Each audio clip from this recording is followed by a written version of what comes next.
Bilal Əliyev Azərbaycan Respublikasının xalq artisti. Bu xəbəri mütləq sizlərə çatdırmalıyam. Bilal müəllim son vaxtlar belə deyirlər, sökür, tökür, dağıdır, deyir kişi sözünü də Bilal müəllim. Fərqli ifadələr işlədir. Toya 100 minə getdiyini deyir, əcəb deyir. Aparıb pulu ona buna verirlər, sənəti olmayan, arxası olan, arxası popu olan, dırnağı uzun olan, nə bilim, harasında olanlara verirlər. Heç oxuya bilmir o adamlar, o qadınlar.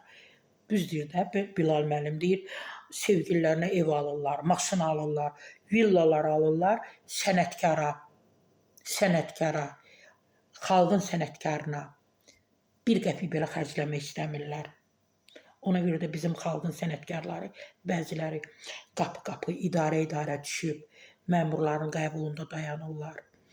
Hansısa problemlərini həll etmək üçün xəstədirlər, dərman almaq üçün, həkimə getmək üçün.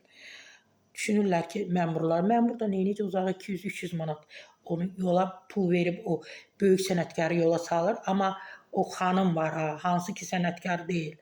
Amma sevilməli xanım da arxası yekində, popu yekədir.